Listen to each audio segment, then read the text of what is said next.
Ezequiel 37, 3. Enquanto você vai escolhendo a sua Bíblia, eu quero aqui externar minha gratidão primeiramente a Deus por mais uma oportunidade de estar aqui ministrando a palavra do Senhor. Quero também agradecer a oportunidade ao apóstolo, ao pastor, à bispa e à pastora. Você que achou, dá uma glória a Deus aí, para mim saber o que você achou. Glória a Deus.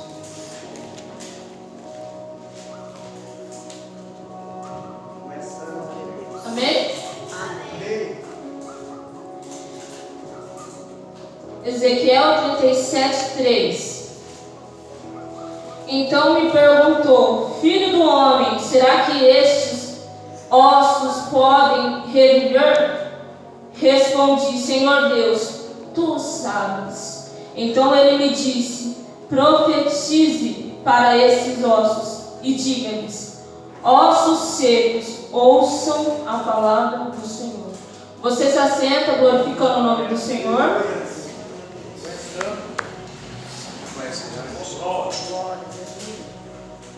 Olhe para o seu irmão e diga a ele assim: profetize. Você precisa profetizar nesse vale seco. Nesse vale seco. Aleluia. E veio a palavra do Senhor.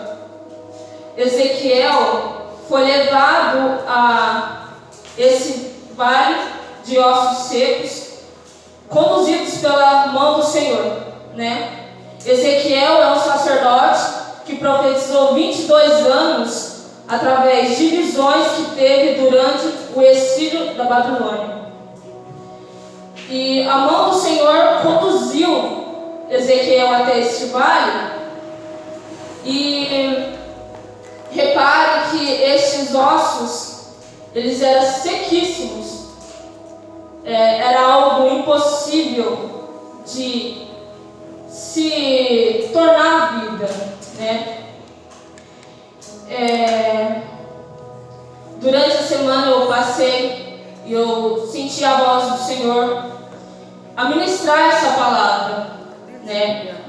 Para que a gente possa profetizar sobre a nossa casa, sobre a nossa família, que muitas vezes a gente se encontra cristão caminhando com Deus e sempre tem alguém que ainda não vive aquilo que Deus falou, né? Então o Senhor hoje ele tem uma palavra para a gente profetizar com fé naquilo que parece ser seco, naquilo que parece não ter vida.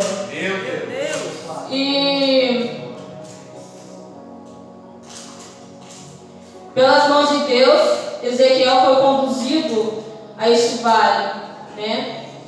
E uma coisa que eu me identifiquei é porque muitas vezes a gente não quer chegar neste vale, às vezes por maturidade nossa, a gente não entende aquilo que Deus quer fazer e questionamos: por que este vale veio? Por que estou dentro desse vale? Né? Só que Ezequiel, ele tem caminhada com Deus, né? Não é tempo de ele ficar questionando o que Deus mandou. Ele só acredita que Deus colocou ele lá por algum motivo. E nada é em vão, né? Então,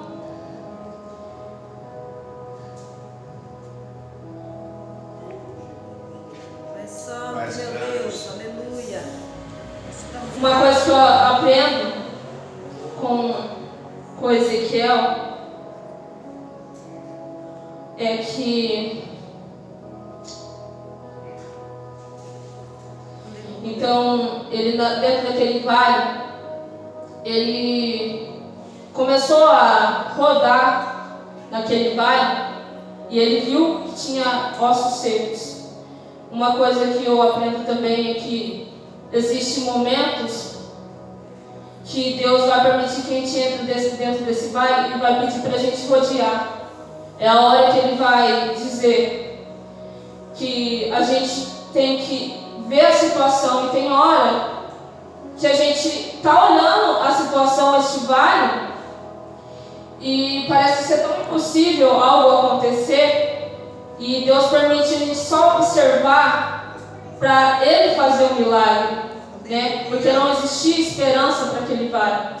Mas a palavra de Deus estava sobre aquele vale. Então ele, olhando aquela situação, ele começou a ver toda a situação, todo o impossível que podia acontecer. É assim na minha vida e na sua vida. Muitas vezes Deus permite que a gente está nesse vale e fique um tempo para que a gente possa observar. E a gente tenta e nada acontece, mas é para que o nome de Deus seja glorificado.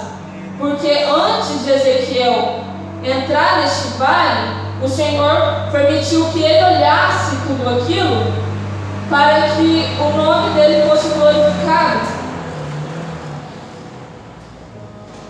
Aleluia.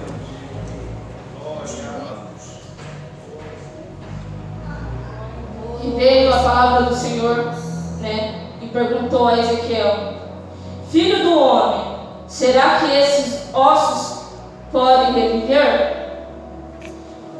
E ele pergunta a Ezequiel, na intenção de Ezequiel trazer uma resposta.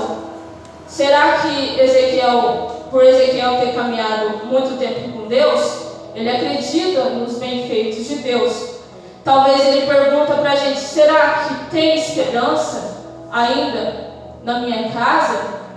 Será que Deus ainda tem o poder para movimentar lá? Deus, Né? glória. Muitas vezes eu fico um pouco nervosa com esse tema que Deus me deu, porque é isso que eu vivo, né? É algo que eu vivo. Muitas vezes Deus me dá uma palavra e eu chego na minha casa, não é bem isso que a palavra está dizendo, né? Recebo profecia, vou salvar, vou eu libertar, vou eu transformar. E muitas vezes a gente diz: Deus, mas essa condição de osso seco, de tão seco, será que ainda há esperança? Meu Deus. Né? Tá aí o motivo, né, de a gente acreditar que a palavra de Deus, ela vai se cumprir na vida dos nossos também. Glória a Deus. E muitas vezes Deus até pergunta: será que há esperança? Ele até pergunta pra gente, né? Será que haverá esperança?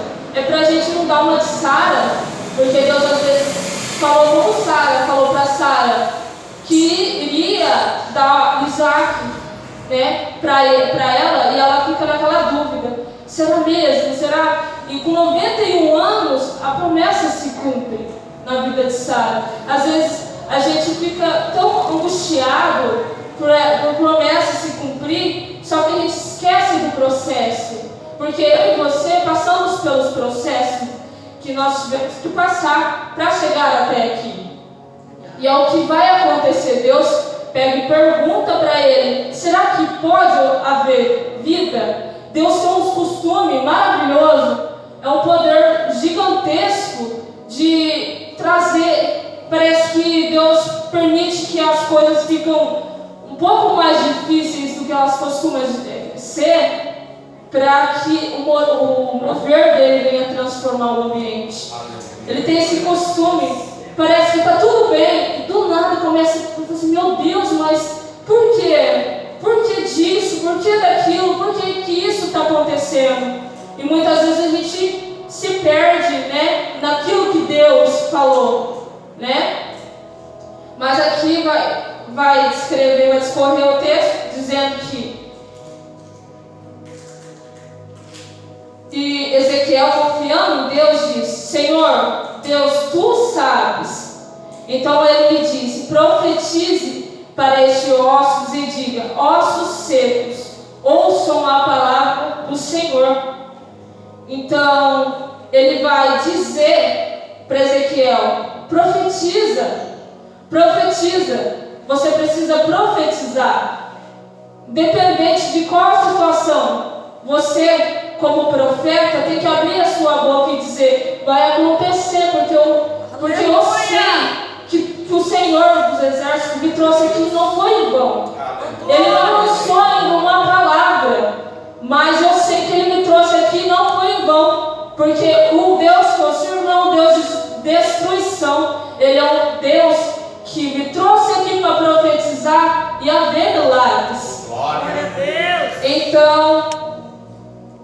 vai dizer, vai discorrer assim: diz o Senhor dos Exércitos, eis que farei entrar em vocês o Espírito e vocês viverão.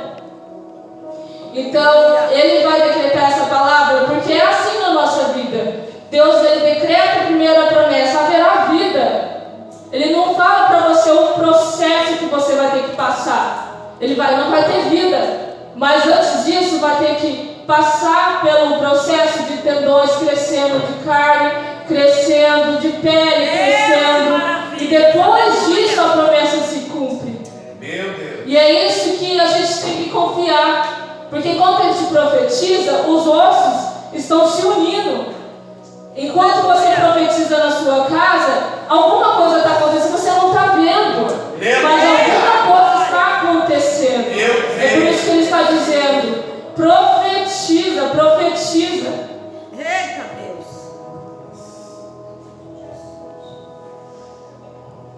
És maravilhoso, Pai. Aleluia. Digno de honra e glória. E sabendo isso, que depois que profetiza, os ossos vão se juntando, os tendões vão se unindo a esses ossos, e a pele vai crescendo, e tudo vai tomando forma. Porque nós, como seres humanos, temos os velhos costumes de dizer que os milagres de Deus são coincidências que acontecem, mas na verdade não. A gente tem que deixar isso de lado. Porque existiu uma palavra. Se Deus falou, vai cumprir. A gente temos que profetizar aquilo que o Senhor diz a nós. Aleluia. Grande é o teu nome, Pai. Então profetizei, como me havia sido ordenado. Enquanto profetizei, houve um ruído, um barulho de ossos que batiam contra ossos e juntavam cada osso ao seu osso. Olhei, eis que apareceram tendões sobre ossos, cresceram carne, e eles se cobriram de pele, mas não havia neles o Espírito. Então ele me disse: profetize ao Espírito, profetize, filho do homem, e diga ao Espírito, assim diz o Senhor Deus: venho dos quatro ventos, ó Espírito, sopre sobre estes mortos para que vivam. Profetizei como ele me havia ordenado. O Espírito entrou neles, eles viveram e se puseram em pé, formaram um exército. Glória a Deus. É assim que acontece na nossa vida. Enquanto a gente profetiza, algo acontece. Algo é transformado. A gente pode não ter ideia, mas Deus está fazendo alguma coisa. Glória a Deus. E o Senhor, Ele me deu duas condições. Ele disse para mim assim, apesar do meu nervosismo, aqui, acredito que seja porque eu estou vivendo isso. Ele me deu uma condição que o profeta precisa ter. Então, e o Senhor ministrou isso muito forte no meu coração hoje, na parte da tarde. E Ele falou assim para mim: um instrumento de Deus, ele precisa ser de fácil manuseio. Muitas vezes Deus fala para você profetizar e a gente fica com medo. Pai, não vou profetizar não, né? E Deus está falando: profetiza porque há milagre, há restauração. Aleluia. Muitas vezes nesse vale de ossos secos não tinha esperança. Aí a gente tem lá dentro da nossa casa um coração que bate, vê o sangue passando pelas veias e está dizendo: não, é impossível para esse Deus que pode fazer. Não é impossível, tudo Ele pode fazer. Basta uma palavra e pode acontecer uma mudança dentro desse coração, glória a Deus. que pode muitas vezes estar cego por causa da ideologia deste mundo, que se corrompeu, o pecado tomou conta do ser humano e ele ficou cego. Ele não acredita mais nos milagres de Deus, não acredita mais que Deus pode fazer, quando na verdade estão vivendo promessas que nem ele sabe. Às vezes você está aqui e ele está vivendo promessa lá, mas por amor a você que está profetizando. Então o Senhor me disse: análise de situação. o profeta sempre tem que ter análise de situação. Ele tem que estar ligado, porque são nas pequenas coisas que Deus vai trabalhando. É no dia normal que o milagre acontece. É no dia normal que as coisas vão fluindo. Porque enquanto você está convivendo com esse vale seco, alguma coisa está acontecendo. Só que outros olhos não estão olhando. Aí vai chegar aqui dentro da igreja e vai dizer: nossa, foi tão rápido. Mas mal sabe eles o que você estava passando lá na sua casa, profetizando, dizendo: vai acontecer, eu vou trazer aqui para cá. E aqui eles vão ouvir a palavra do Senhor. O profeta, ele também tem que profetizar e não pisar. Repare bem que enquanto Ezequiel estava no vale, ele rodeava a situação, ele não pisava nos ossos. Porque em osso você não pisa. Em gente que ainda não está preparada, você não se pisa, você profetiza. Aleluia, Jesus. O amadurecimento. 37:3 fala: então ele tem que ser maduro o suficiente para entender o que Deus está falando, né? Ele não é, o profeta, ele não tem esse tempo de maturidade. Ele já está pronto, está na hora de ele profetizar, colocar aquilo que ele vive nas outras pessoas. Ele tem que dizer aquilo que ele vive para outras pessoas. E Deus, como outra vertente, ele me diz condições de ossos. Os ossos, eles precisam ouvir a palavra do Senhor. Porque muitas vezes a gente profetiza, como o apóstolo estava comentando ontem na nossa consagração, que às vezes a gente profetiza com tanta fé, mas eles precisam ouvir.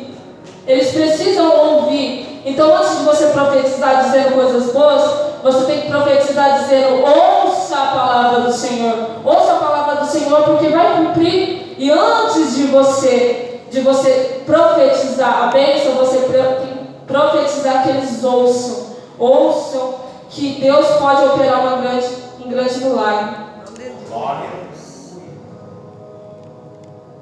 A promessa.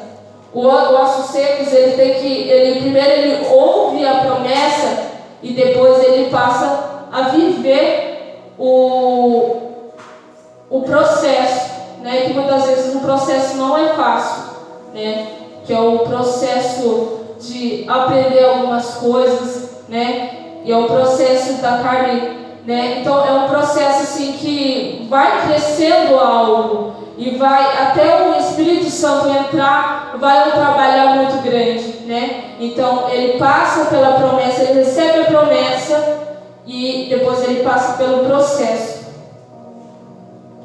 Santo, meu Deus. Ele vive. E o cumprimento da promessa é enquanto você profetiza. Você está aqui, tem que profetizar. Continua, não esqueça dos seus.